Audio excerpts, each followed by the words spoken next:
ورحمة الله وتعالى وبركاته. اللهم صل على سيدنا ومولانا محمد وعلى آله وصحبه وخدمه وأمته وسلم. Bonjour à tous et à toutes. Bonjour à Sorna Bouton, à Sorna Fatima. J'espère que vous allez bien. Je vous appelle depuis la France, comme mon ami Benlamp. Vous m'entendez bien? Oui, vous s'entendez bien. D'accord. Alors, je vais commencer mon intervention en posant une question. Alors, pourquoi l'islam perdure depuis plus de 1400 ans et compte presque 2 milliards de fidèles dans le monde? Alors, on peut répondre à cette question en disant que d'abord, c'est la volonté divine.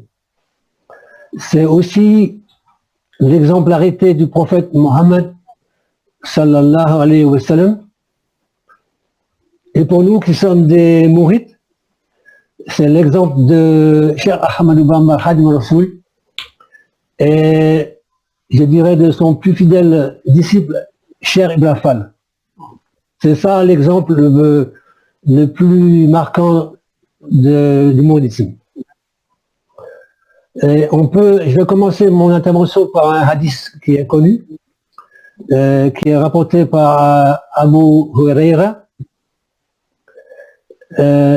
qui dit, c'est le prophète Mohammed qui parle, sallallahu alayhi wa sallam, je ne suis venu que pour parfaire les nobles caractères.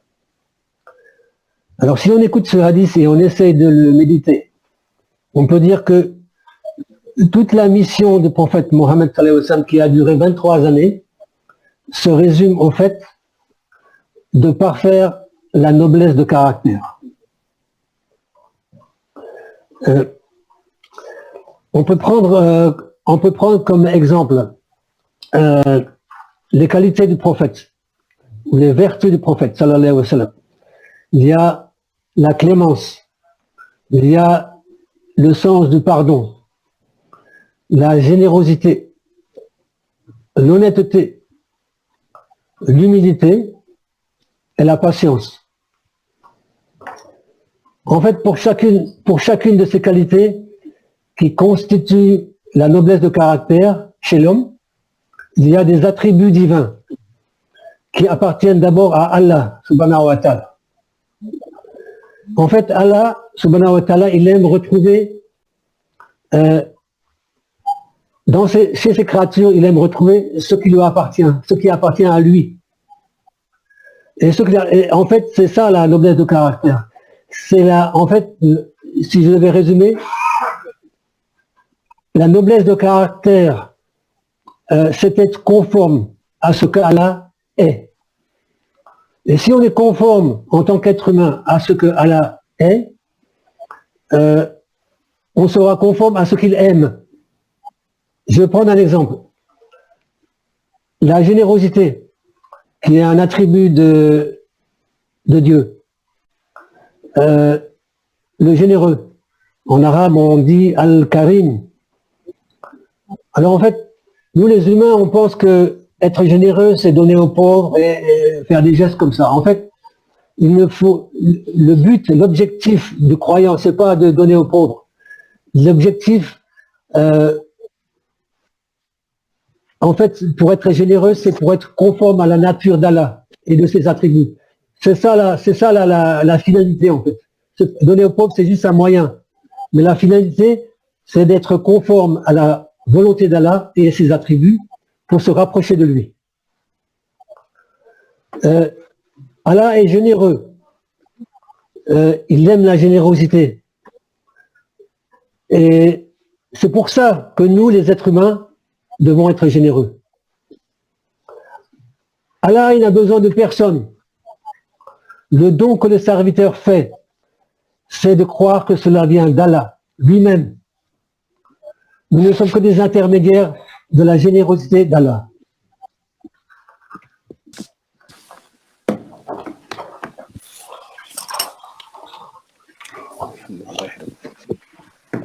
Alors la première chose à faire en tant que talibé, en tant qu'être humain, c'est de se parer d'un caractère vertueux.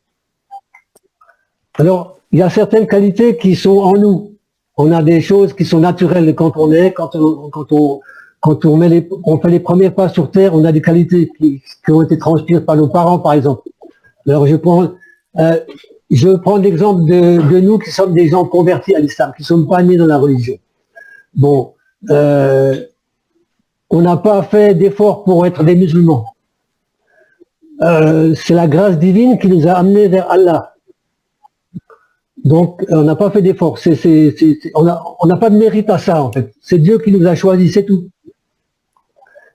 Ensuite, il y a des qualités qu'on peut obtenir par l'effort personnel. Et je vais prendre encore un autre exemple. Tout mal qu'on a en nous, qui altère le corps, cause une maladie. Par exemple, on peut dire que l'excès de chaleur, il faut le soigner par le froid. L'excès de froid, il faut le soigner par le chaud. Et les défauts qui sont les maladies du cœur, doivent être traités par leur contraire. Par exemple, l'ignorance, on doit la traiter par l'instruction. L'avarice, on doit la traiter par la générosité. L'orgueil, on doit le traiter par l'humilité. Après, il y a des qualités qui sont obtenues par l'exercice spirituel. Par exemple, le médecin, lui, il soigne les maladies du corps. Et le cheikh ou le sérine, il soigne les maladies du cœur. Donc, je vais prendre encore un autre exemple. Si le disciple est un débutant, un novice, le maître, il va lui apprendre la religion. Il va lui apprendre les ablutions, la prière, le jeûne du Ramadan, comment donner la zakat, comment se comporter pour aller au pèlerinage de la Mecque, etc. Ça, ce sont les choses exotériques. C'est le culte, c'est ce qui est extérieur. Une fois que le disciple sera avancé, là, il va essayer de parfaire son intérieur. En fait, par exemple, tout le monde a des défauts. Par exemple, il y a la vanité, l'orgueil. Dans ce cas-là, le cheikh, le maître, il va envoyer, par exemple, son disciple mendier, faire la mendicité dans les marchés, pour enlever son orgueil. Et à force de mendier dans les marchés, il va devenir humble. Bon, il y a d'autres personnes, par exemple, ils attachent trop d'importance à leur toilette, à leurs vêtements. Voilà, ils ont trop de coquetterie. Alors le maître, dans ces cas-là, pour le soigner de ce mal, il va l'envoyer nettoyer des toilettes, ou bien il va le faire balayer des endroits qui sont sales. Et à force de nettoyer des toilettes, de balayer des endroits sales, il va abandonner sa coquetterie. Après, il y a des gens ils se mettent en colère de façon excessive. Dans ce cas-là, le sérine ou le cheikh, il va dire à son disciple de se contrôler, de se taire. Et ce qu'il va pouvoir faire aussi, il va le mettre au service d'une personne qui a un mauvais caractère, par exemple. Et là, à force de vivre avec une personne de mauvais caractère, il va finir par se discipliner. Il va finir par être patient et calme.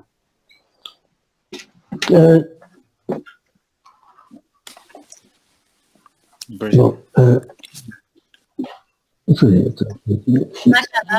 bon. Voilà, ça ce sont le parcours des talibés. Maintenant, je voudrais, avant de vous quitter, je ne veux pas faire trop long parce qu'il y a beaucoup d'intervenants aujourd'hui. Je vais dire que je veux m'adresser à vous tous et à vous toutes, les talibés mourites, qui sont d'ici et d'ailleurs, de toute origine, de toute couleur. Je pense qu'il est vraiment grand temps, c'est le moment à nous, mourites, de divulguer le message de Khadim al-Rasoul. Car, pourquoi? Parce qu'il est le sauveur de l'humanité. Il est le sauveur de l'humanité et nous sommes dans les derniers temps, les temps derniers de notre humanité. Il est venu pour sauver les âmes. Et on s'aperçoit de nos jours que l'humanité est en perdition. Il a perdu les valeurs. Et nous, les mourites, nous avons des valeurs. Nous avons des convictions. Et nous savons au fond de nous-mêmes que nous avons acquis des valeurs et des compétences qui peuvent sauver cette humanité-là. Alors, je vais terminer comme les mourides terminent toujours avant de se quitter par une prière. Et je vais la dire en français et après je la dirai en arabe. Alors, l'extrait de Hassida Matlabul Shifai. Donc je commence en français. Bismillah. Suscite dans nos cœurs la tendresse réciproque, en dehors de tout dénigrement ou jalousie mutuelle, en dehors de toute querelle, sans se tourner les dos, ni haine, ni antipathie. Cela afin que nous puissions devenir des musulmans dotés de crainte révérentielle, des vrais croyants, accomplissant les bonnes œuvres dans la pureté du culte. أعوذ بالله من الشيطان الرجيم بسم الله الرحمن الرحيم واجعل قلوبنا على تودد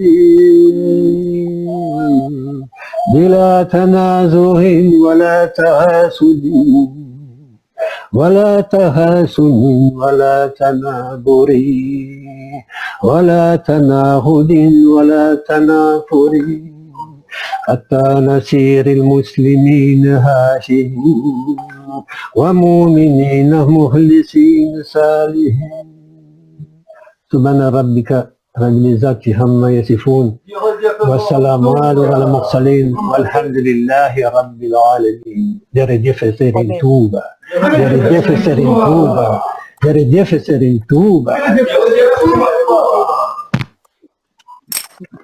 Merci à vous, merci à vous. Merci d'avoir patienté. Merci de m'avoir écouté. Et je m'excuse auprès de vous.